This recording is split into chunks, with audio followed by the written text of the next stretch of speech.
ఏంటి అసలు ఏం జరిగింది? ఎప్పుడు ఇది స్టార్ట్ అయ్యింది నీకు ఇలాంటి ఇబ్బంది? నాకు ఈ ఇబ్బంది 2025లో నవంబర్ 23rd రోజు స్టార్ట్ అయింది. అప్పుడు నేను ఇంకా మైనర్. అప్పుడు పెళ్లి చేద్దాం అనుకున్నారు. పెళ్లి చేసే కొంచెం టైం ముందు నేను షీటింగ్ వల్ల కాల్ చేస్తే వాళ్ళు నన్ను సేవ్ చేసినారు. మళ్ళీ రిపీట్ 2026లో May 8th రోజు పెళ్లి జరిగింది. పెళ్లి జరిగిన నెక్స్ట్ డే అప్పుడు మేజర్ నేను నెక్స్ట్ డే అంటే 9th May రోజు మా ఫ్రెండ్స్కి కాల్ చేసి నేను నాకు పెళ్లి ఇష్టం లేదు, నన్ను తీసుకెళ్ళండి, ఎక్కడ ఉంచండి అని చెప్తే వాళ్ళు అక్కడ నుండి సేవ్ చేసినారు. సేవ్ చేసినాక ఇక్కడికి వచ్చినాక నేను ఉమెన్ కమిషన్ వాళ్ళని అప్రోచ్ అయినా. వాళ్ళ దగ్గర జస్టిస్ కావాలని వాళ్ళకి నోటీస్ చెప్పినాక కూడా వాళ్ళు పట్టించుకున్నారు. మీడియా వాళ్ళని అప్రోచ్ అయినా.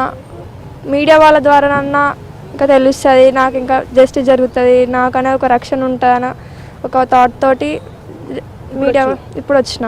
అంటే ఇప్పుడు అసలు ఎట్లా ఇబ్బంది పెడుతున్నాడు అంటే 20 లక్షలకు మీ నాన్న ఆయనకి అప్పచెప్పారు, అమ్మేశారు అని చెప్పేసి అంటున్నారు. అంటే నిజంగా పెళ్లి అయ్యిందా క్లియర్గా? పెళ్ళి అయ్యింది May 8th రోజు. ఎంతమంది సమక్షంలో?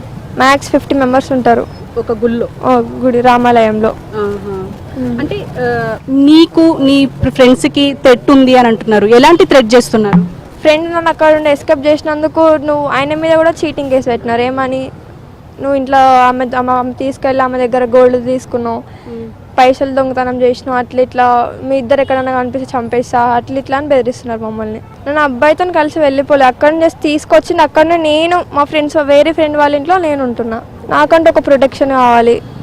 వాళ్ళ దగ్గర నాకు ఎలాంటి థ్రెట్ వద్దు, నాకు జస్టిస్ కావాలి. జస్టిస్ అంటే ఏంటి, నాకు వాళ్ళ దగ్గర నుండి ఎలాంటి ప్రాబ్లం ఉండొద్దు, నాకంటే ఒక రక్షణ కావాలి. నా కెరియర్ ఏంటో నేను చూసుకోవాలి, నాకు ఎలాంటి ప్రాబ్లం పెట్టొద్దు, నాకు ఎలాంటి నా జోలికి రావద్దు వాడు.